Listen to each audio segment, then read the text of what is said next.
This evening, as usual, we take you on a campaign trail in Star 103.5 here, FM here in Accra.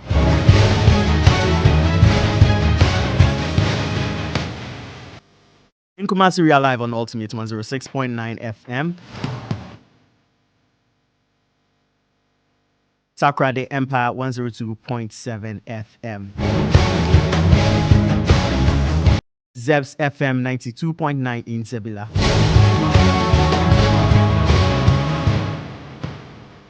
Streaming live on Facebook and across the world on starfm.com.gh. Do join us with your thoughts and comments. 055-288-0216. That's via WhatsApp 055-288-0216.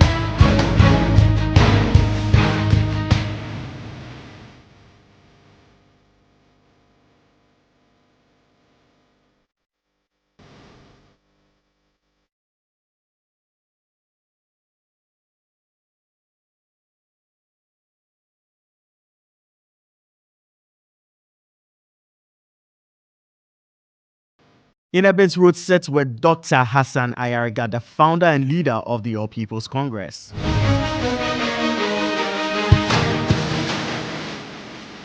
Already here waiting for your thoughts and comments to come true.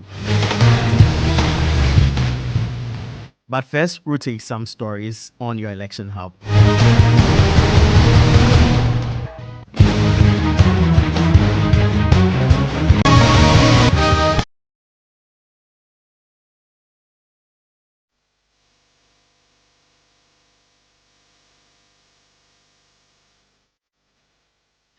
Now, Vice President Dr. Mahmoud Bawumia has called on Ghanaians to vote for him and the NPP in the December poll, stating that he has new ideas for the country. According to him, a vote for the NDC and former President John Dramani Mahama would be a vote for a failed leader.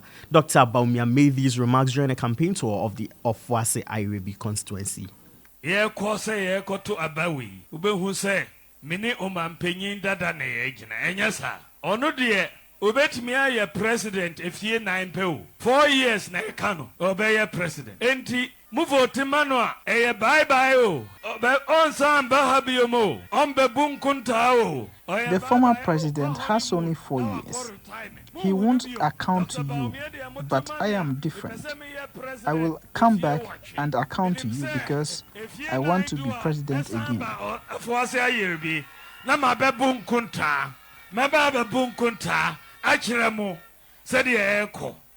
Na John Mama de ombe bunkunta mebe be bunkunta enti meyire me ho na ma ejuma din amamo mebe bunkunta no a na mo aka nkyere me se Dr. Bawumia waya de toaso na enye ejuma nko enti mu vote mamia me de menyandi president penwo me vice president enyasa menyandi president ejuma meye nyina Mayano as vice president. Minyanya president.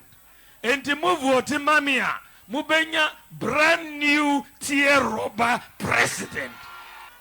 A vote for me is a vote for a brand new president. Do you want a brand new president or a second-hand president? Then vote for Bawumia and vote for Kojo Oppong Nkrumah. Second-hand failed president.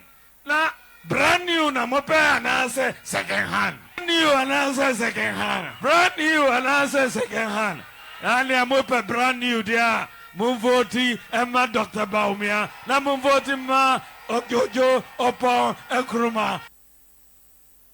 Interesting stuff over there. And Dr. Hassan Ayariga joins me in studio. Doc, I saw you giggling when you heard brand new presidents. What are your thoughts on that before we delve into the campaign trail better? Good evening to your cherished listeners and viewers on Facebook. And thank your studio for having me here today. I'm grateful. I just listened to the comic relief of the vice president making that comedy show. How can a vice president speak like that? I mean, no vice president talks like this.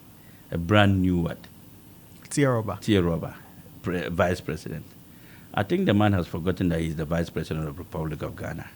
And he's forgotten his responsibilities as vice president. As at now, he's still the vice president of the Republic of Ghana, if I have to check my watch. And all the promises he's making, he should start them now. Because I don't see anything stopping him from ruling out that tier robber vice president he wants to be. But for me, when you fail and you have nothing to offer Ghanaians, then you make those kind of rhetorics. Brand new, second-hand president and all that. There are second-hand goods that are sometimes better than a brand new one. If you go and take a Chinese brand new vice president and bring to become president of the Republic of Ghana, then we are in trouble. You understand? Anyway, if he's looking for a brand new president, we'll wait for 7th December and see whether he will be the brand new vice president, cum president. I think that on a more serious note, we are joking with this office of president. And that is why you see so far 11 independent presidential candidates have picked form to contest for the seat, including the 10 political parties that are coming. That is going to make the ballot paper, if all of them should qualify, 21. I mean, it is in this country that there's no record beside the constitutional requirement of becoming a president, vying for president, that one have to be 40 and of sane mind and not sick. But there should be some elements added to it, like criminal elements, some records of other things, so that it will make the presidency a stage, a position where not everybody is qualified just per the age limit and the mindset. Because anybody who is Sakawa, has money, can run for president. Anybody who is a scammer and makes money can run for president. Anybody who is a thief and makes money can run for president. Right now, it's more like people who are running for president is those who have more money than the brains. So, Vice President Mahmoud Bawumia is making it interesting for more people to jump into the presidency with this kind of message. As a vice president, you don't speak like this. You don't talk like this. You need to learn how to talk, and you need to talk with wisdom, knowledge, and a level of some kind of understanding that people will take you serious. Nobody takes our vice president serious with this kind of jokes, with this kind of baby boy playing grounds for running as the president of the Republic of Ghana. Let's add some decorum. Let's add some standard. Let's add some kind of wisdom and knowledge in this bid of becoming president of the Republic of Ghana. Doc, let me take you a few words back. You were talking about the criteria that should be used for bringing people to the presidency, and you said they have to be checks. Whether you were suggesting that there should be checks as to their criminal records. Is there, by any chance, are we missing out on anybody in this current run who you may think or you think is a criminal? I know of some presidential candidates that cannot travel to certain countries in this country, and they're running for president. And you have evidence to back that? Of course, there are some president candidates that cannot go to the U.S., cannot travel to UK and other places, and they're running for president. So it is more of more money than brains. And I think that the EC or the government of Ghana should get criminal records of every candidate. This is my appeal.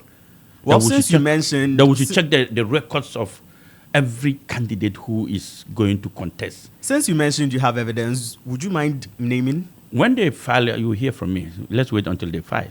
Fingers crossed on that. Yes, finger crossed on that. All right, sir. Yeah. Now let's do more of you. APC. When we say APC, what's the response? Power to the people. Power to the people. That Interesting. that is the important. It's not a slogan where you don't understand. It's a slogan that means that whatever we are giving to whatever the people want is power. So when you shout APC, then the people shout power. When you shout APC again, the people say power. You shout again, then they say power to the people. What it means is that the AP stands for the people. The AP wants the people to be in control of whatever is theirs. The AP believe in the Ghanaian first. The AP believe in the change of mindset, that this is our country, and we must take control of our country. We cannot give our country to foreigners and then we sit behind and become 21st century slaves. So the power should be given to the people of the Ghanaian people. That is their power. Doc, you're speaking of power given to the Ghanaian people. Doing some light reading, I know APC also exists in Nigeria, and surprisingly, both your APC and the Nigerian APC have the broom as their logo. Do you share any similarities? I think that the Nigerian APC has a broom. I don't know the purpose of their broom. Okay. But in drafting and crafting our party's logo and the name, the APC stands for All People's Congress. This is a party that allows people from all walks of life, whether you are from the NDC or the MPP, to join. It is a congress. It allows everybody. The broom there symbolize unity, symbolize we coming together to build the country. That is why, if you look at our flag, it says all-inclusive governance concept. What it means that everybody is part of APC. And for us to build this country, we must come together.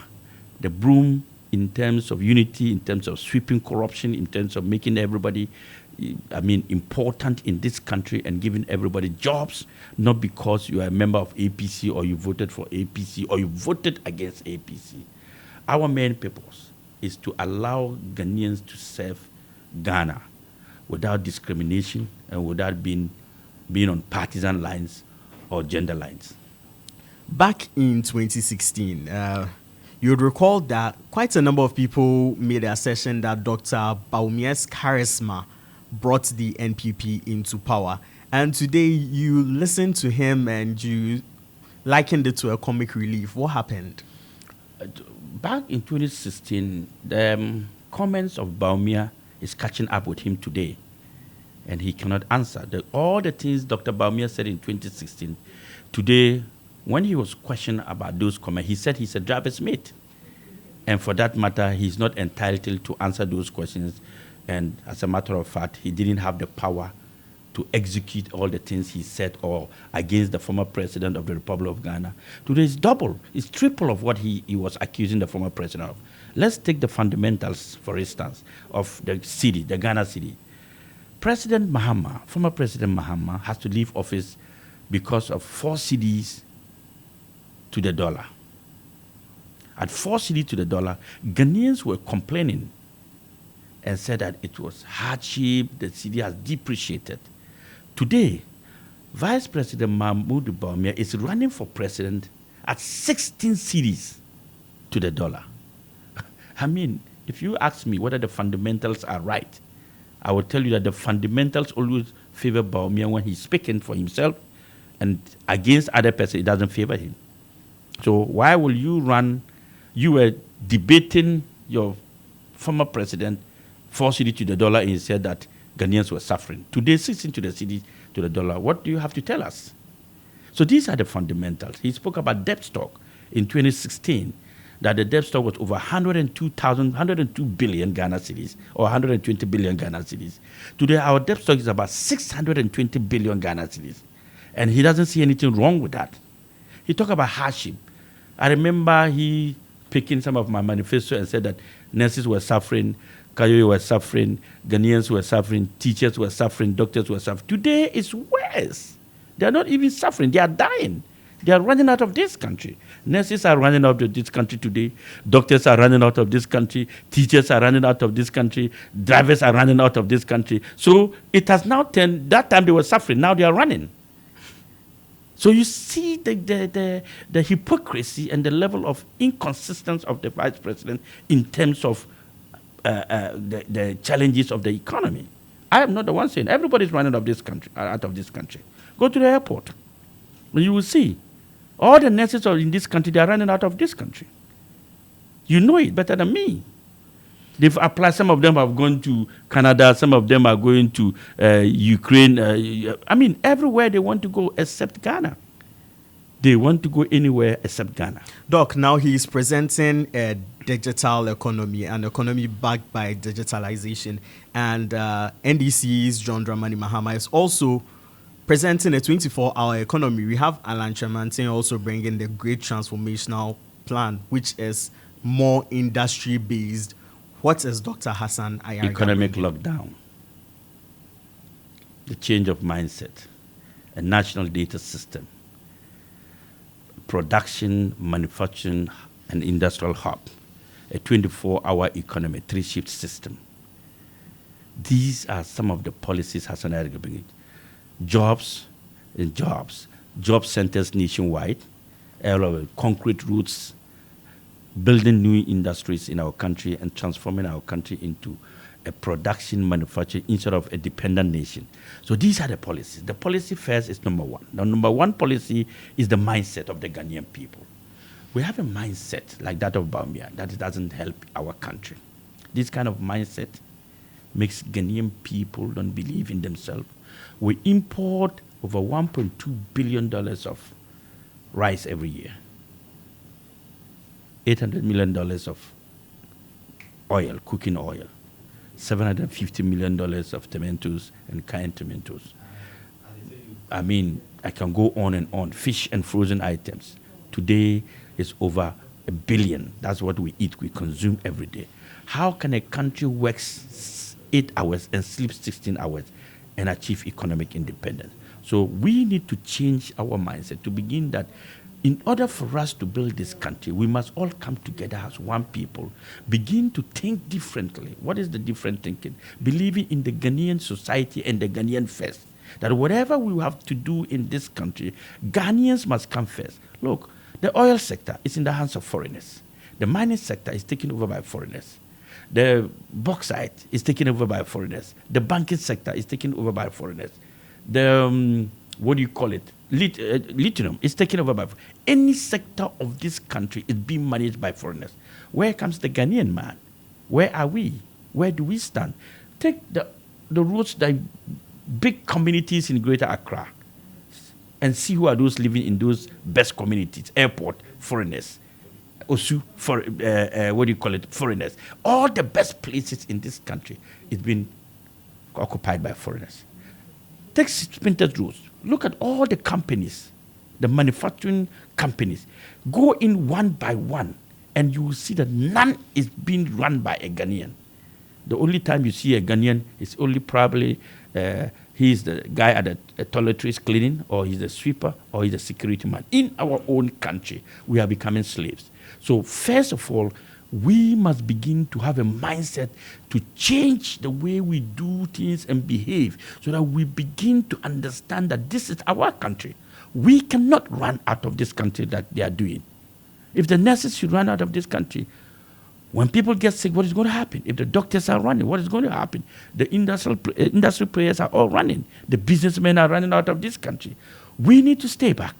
We need to begin to build this country based on the fact that there is no country called Ghana anywhere besides Ghana. So that is the change of mindset.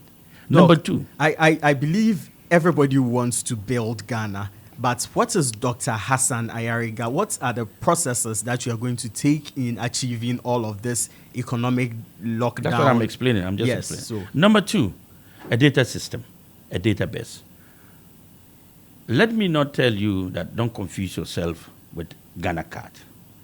Ghana card is meant to capture certain information of certain group of people from age 15, 16, 17, 18 to the voting age so that they can use it to manipulate voting and get people to vote. This is not a database. Hassan Ayariga intends to bring a national data system into this country. What is a national data system?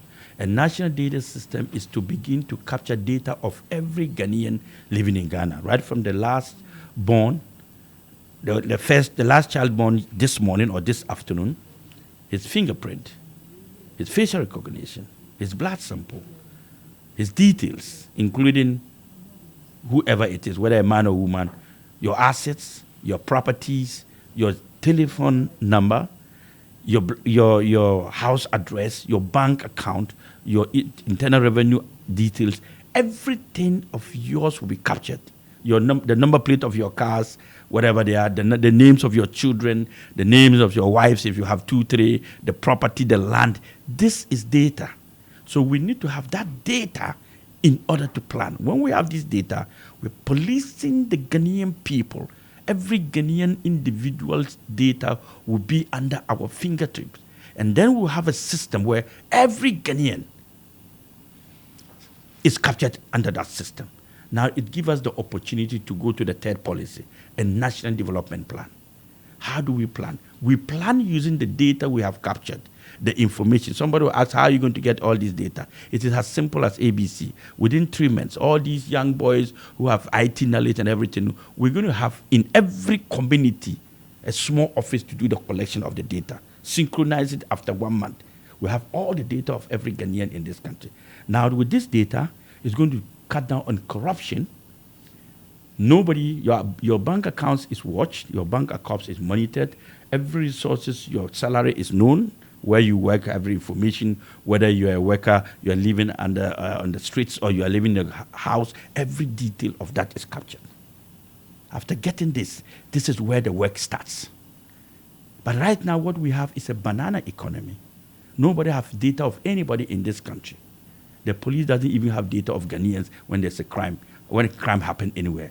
There is no information. There is the Ghana card. Isn't it serving I just told you that the Ghana card is just meant to register people to vote. That's all. And it doesn't capture a 5-year-old child. It doesn't capture a 10-year-old boy. It doesn't capture everyone. Then how different is this from the voters ID? When I was explaining, I guess you were not listening. I was, sir. That's what I'm telling you. This is a data, and this is the card. The data takes all in what do you call it, details of yours. No, the blood sample. Not your That's what data. I'm saying. I'm talking about the fact that you link the Ghana card to voting, and I'm asking. That is the government of the MPP that has created the Ghana card. That means you don't believe in the Ghana card. I don't trust the Ghana card because there are many people who have the Ghana card. A lot of people who are not Ghanaians have the Ghana card. But this data, there's a difference between a card and a data. Yes. Yes, this is data, this is card. The Ghana card has some features of a data of somebody, but the national data system is different, it's unique. Okay? It has every information of everybody. It's not limited to a certain group of people. It's everyone who lives in this country. And even that data, it would collect every foreigner coming into this country. The moment you enter to our ports, whether by road, by air, by whatever, by sea, your data will be taken into our system to know who you are, what you are doing here, how you got here, and where you are going. That's a different system altogether. This data helps us in planning. This data helps us in building our nation. This data will help us in protecting our nation. This data will help us in guiding our communities and knowing everybody. This data will help us in our needs as a country. First of all, with the data, we are able to tell how many students are in school, those who are doing science or doing arts. We are able to tell how many doctors and nurses we have in this country, what is the ratio of the patient to doctor. We are able to tell that. With this data, we are able to tell how much is everybody's salary, how much do people have in their accounts, and all that information we are able to tell. With this data, we are able to plan, to know the shortage and the deficits in our country, in terms of food, in terms of housing, in terms of job creation, in terms of everything about this country we have. How is this information resonating to the people of Ghana on your campaign tour? This information is the only information no political party understands, because this is the information that will give us the policing economy, the data to be able to build this country, the data to see our deficits, the data to plan to build this country, to run this country devoid of corruption, mismanagement, and wastage, and to run this country with no crime. Crime zero, because everybody's information is captured. Even if you're an armed robber, you will capture your information. If you're a thief, we'll capture your information. When you steal, we'll get you. Because we were going to have cameras in every part of this country. So a camera picks your picture and it's gone into the system and we know who you are. Your phone number is going to be unique in this data collection, because every Ghanaian has one telephone number that is just for him. Nobody has double telephone numbers. So one key of your telephone number into the data will bring out every information about you. All your information will be in. So the police, who will be having vehicles, every policeman to one vehicle as President of the Republic of Ghana, will have a computer like yours, laptop, in their cars. And once you are driving in front of them and they want to stop you, they want to know who is in front of them, they'll just take your car number plate and key into the system. The number plate will show who you are, your information, everything. Doesn't this infringe on some basic rights? Like what? It's like they're creating a republic where everybody is being monitored. Of course, I'm the father. I'm You're your the father. Yes, I'm your father. And I need to know you. I need to know you well. I need to know how you behave. I need to know what you do. I need to know how you live. And I need to know what you need and how I can build and sustain you and protect you. All these data will give me that statistic to be able to do that. But right now, what do? We have no information. Crime happens and the police is struggling to get what happened. The police, they kill people. Swala, it's been killed how many years today? Nobody can find that. Under my leadership, not even an ant will be killed and I cannot find the person. Not even an ant. Doc, are Ghanaians loving this policy? Are you not loving it? Listening to me? They are. But because the NDC and MPP are empty, they come shouting digitalization, they come shouting 24-hour economy. I spoke about 24-hour economy, 2016 and 2020. And I'm talking about it 20. The 24-hour economy will come under the economic lockdown, the production and manufacturing hub. I wanted to continue to explain, but since you are only on the data, we'll continue with the data. Okay. So now let's move on, because Ghanaians want to. Now you talk about the National Development Plan. Mm-hmm. How do we plan without data? This is what we've been doing over the years. We get statistical information, some little of it, and then we say we're planning. That is not planning. He who fails to plan, plans to fail. We're not planning. As a nation, let's be serious. This country is full of, excuse my word, there's nothing happening in this country. Nothing is happening in this country. No, nothing. This country is like get up and just keep walking. And wherever you end, you go back home. Whatever you get, there's no plan. We have not planned this country. Look at the gutters. Choked. It's rainy season. Very soon we'll be having flood everywhere. And this is not the first time we're having it. We'll continue to have it. June 3rd disaster. Look at what happened. People died. Anytime there's rain. My own house, when it was rain, the whole place got flooded. We are not planning. We're not doing anything. All right? Let's stop talking about politics now and begin to think whether these politicians are really worth voting for. We've been voting NDC and MPP for 32 years now. But go around. This is the city of Accra. It's the most dirtiest city in the world. You're talking about jobs? All the youth in this country do not have jobs. In Accra, the jobless rate is high in Accra here, because that's where the population is. And nobody is talking about building, because we're training students that are not important to our society, because we don't have a plan.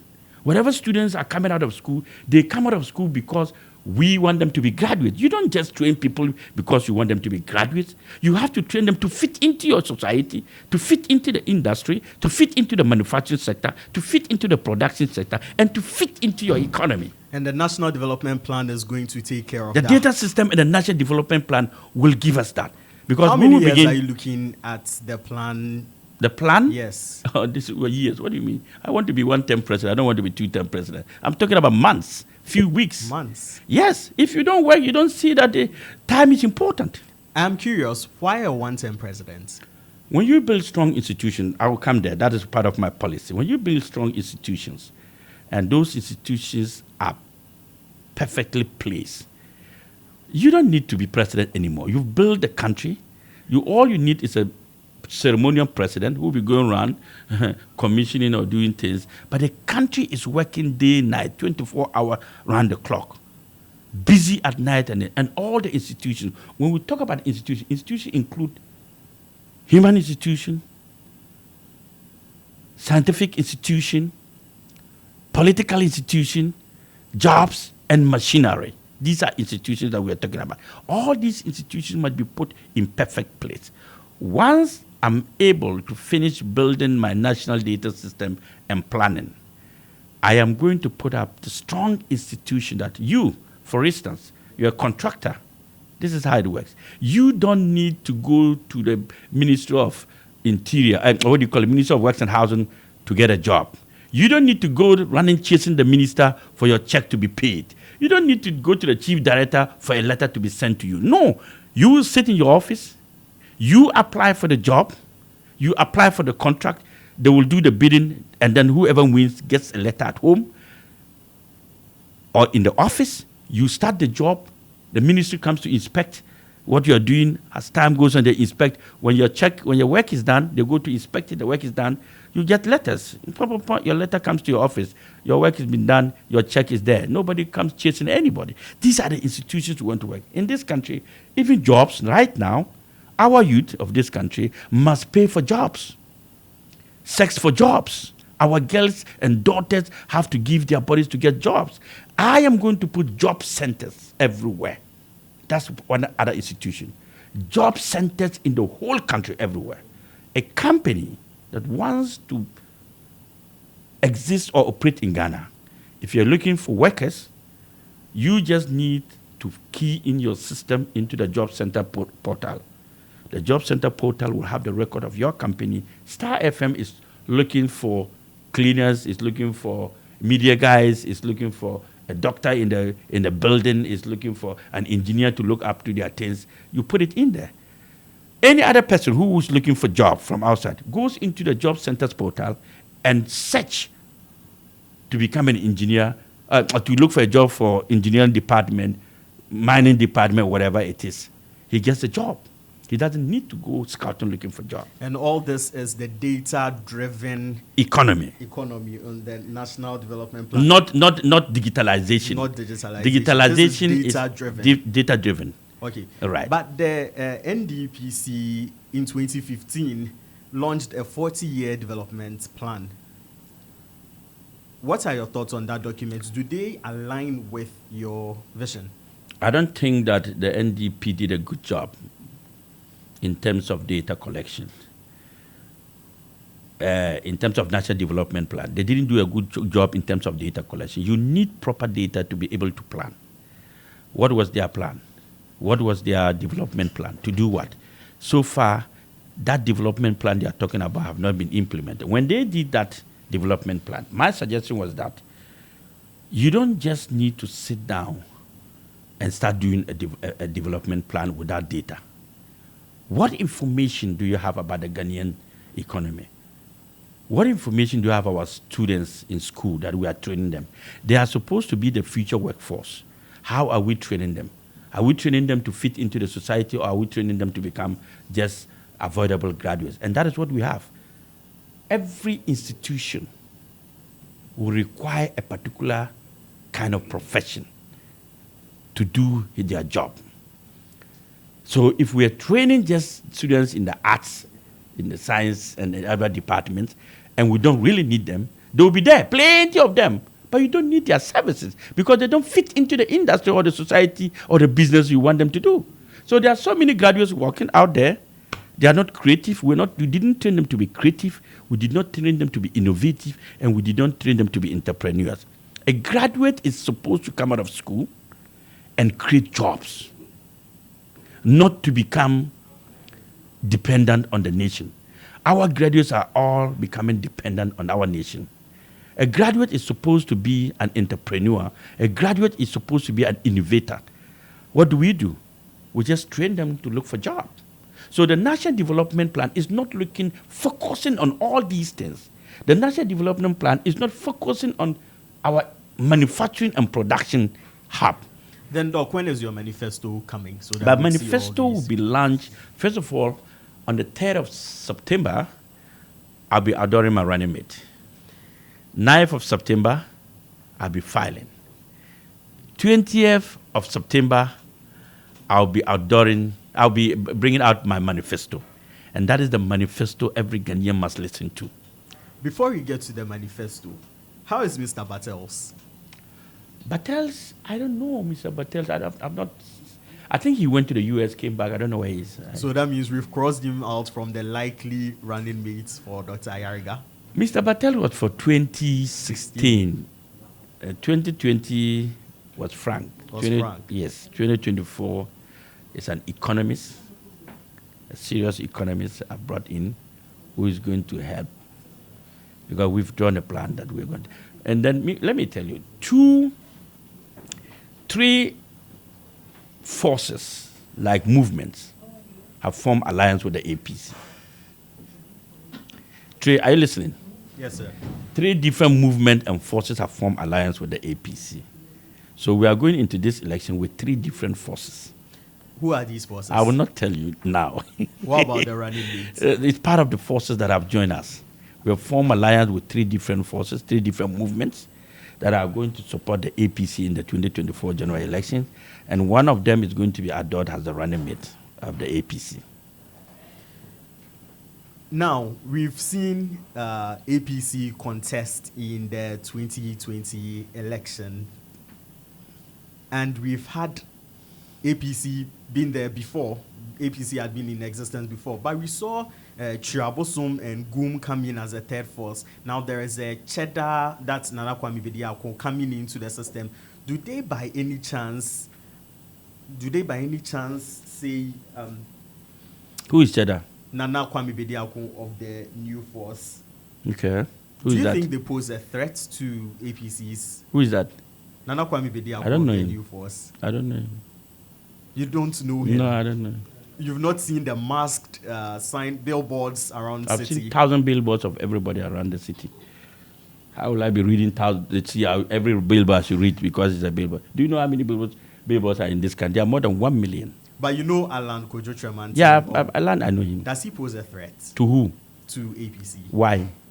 Why will he pose a threat? What is Alan's movement for? It's a movement. I've told you that 3 movements have joined the APC. Let's wait until we outdoor that movement. Alan is a, what do I say? I don't want to comment about these 2 people. Let's move on with the APC. I mean, We'll come back to the APC, but Yeah. first we would go for a break. This is Campaign Trail on StarrToday. thank you. We'll be back.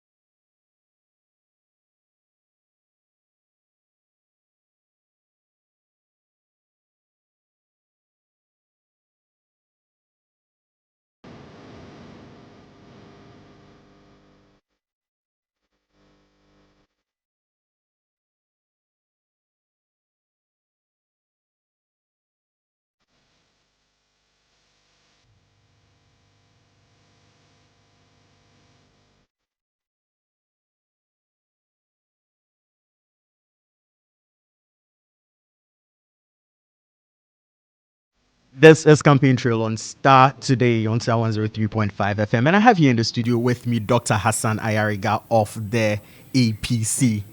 Doc, let's talk about parliamentary candidates. Yeah. Are you sending a parliamentary candidate to Boku? I'm to where? Boku. Oh yes, I'm putting 6 parliamentary candidates in the Upper East region, in the Kusak district. That is Boku Central, Benduri, Garo, Timpan, Zebila, and Pusuga. I'm filing 6 candidates there. This is where I come from. And this year, the election in Boku is going to be very tough. Any candidate, whether from the NDC and MPP, will tell you that they cannot guarantee their seats. Anybody. Doc, you are very Any of familiar them. with the NDC candidates. Who is that? Mahama Ayariga. My younger brother. Do you not believe in your brother To become what? To win the seat, to win the seat? it will be difficult. Because his older brother. Because this year, the dynamics have changed. I wish him well, but the dynamics have changed. So it's And a it's going to be no tough. family affair over there. No. If it's a family affair, I'm a presidential candidate. He'll be supporting me, but he's supporting John Mama. So it's not about family affairs here. It's about ideological affairs and everybody's interest. So Mahama Ayariga has a big problem in 2024 general elections because it's not going to be as the normal day. It's going to be tough for all of them. This year, the youth of this Boku wants to vote for APC and Hassan Ayariga because there are 3 candidates in this election, 3 northern candidates, and all of them are coming from different regions.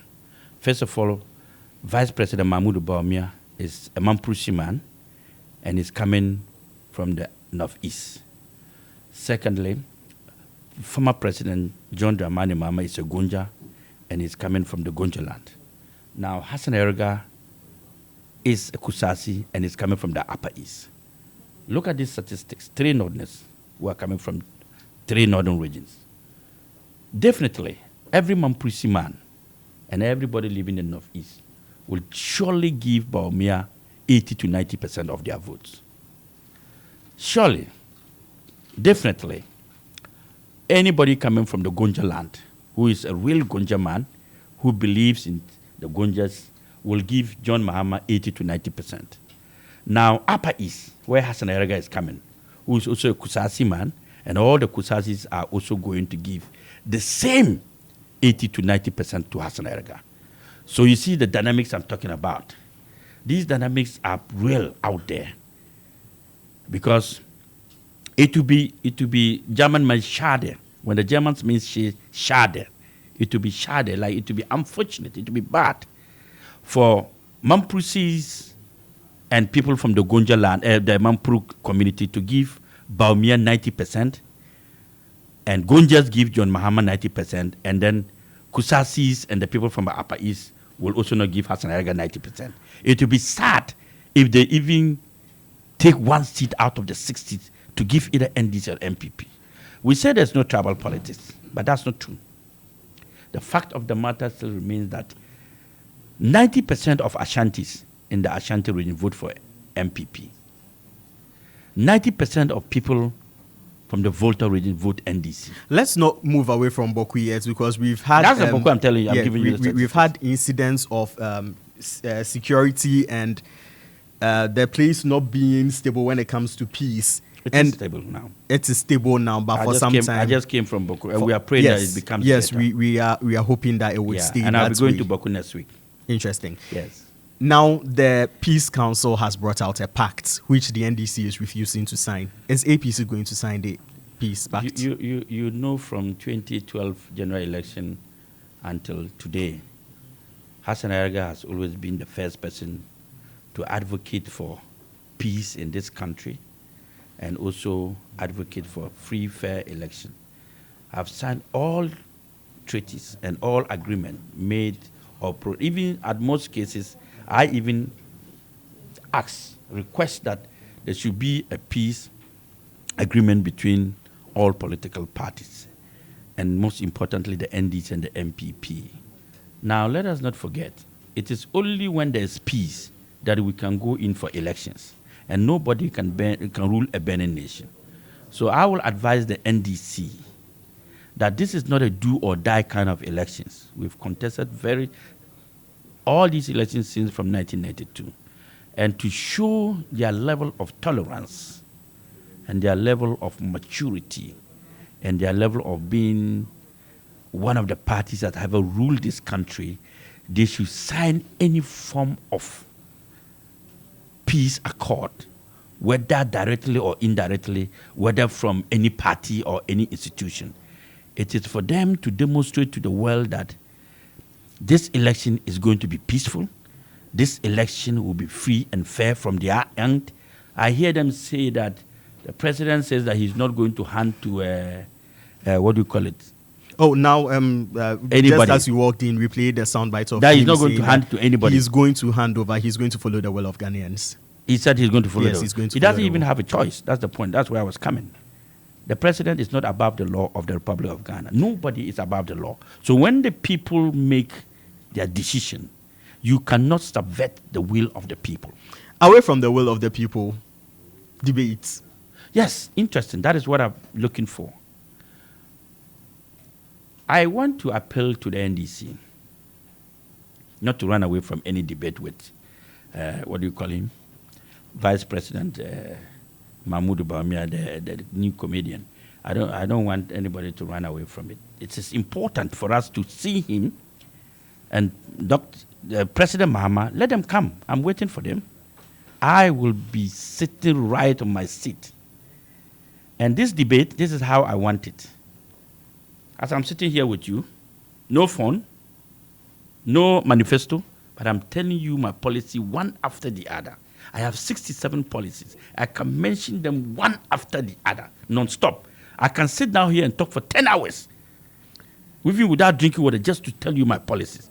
This We is the would, kind we of would take that hold offer, on. but This- not today. So this is the kind of- briefly, this can is you the tell kind Ghanaians why they should vote for This is Dr. the- Hassan Ayariga? Okay, why you should vote for me? When you have tested and tried somebody and the person failed, I don't think you want to trust that person anymore. If you have given two parties the opportunity for 32 years and they still cannot give you 3 square miles, I don't think we want to vote for them. If corruption has taken over our country by the same people who are coming back for you to give it their mandate, I don't think you want to vote for them. Now, this is the point.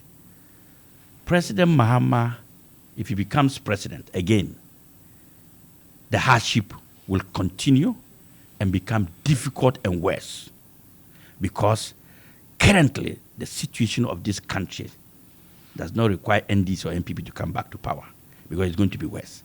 If Vice President Mahmoud Bawumia becomes president, it's going to be disastrous. Okay?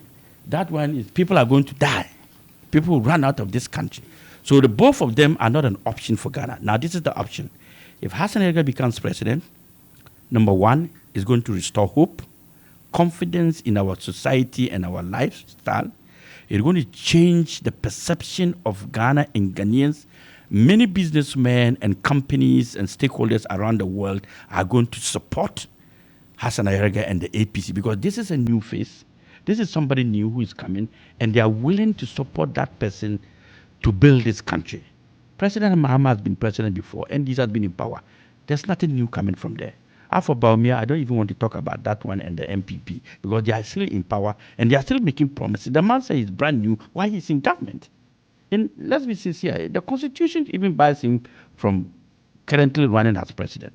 The Constitution of Ghana, Article 68, says that whilst President of Republic, you shall not engage in any form of business or profit-making organization, whether direct or indirect, whether public or privately. And the Vice President right now is running for president to become the Republic of Ghana. And his position as Vice President has been abandoned. For the next 5 months, the Vice President will not be in the office to work as Vice President. So right now, he's running as the leader of the MPP and presidential candidate, and he has vacated his position using state resources and state fund to run his campaign. Doc, it's been great talking to you.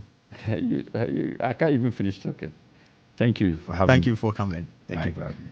You're still listening to Star 103.5 FM.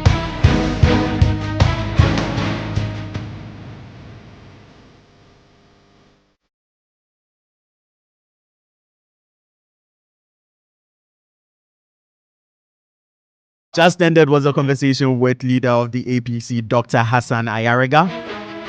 In case you missed it, you can catch it on our Facebook page at Star 103.5 FM. After this broadcast, it would be put on all our social media platforms. This is still StarrToday.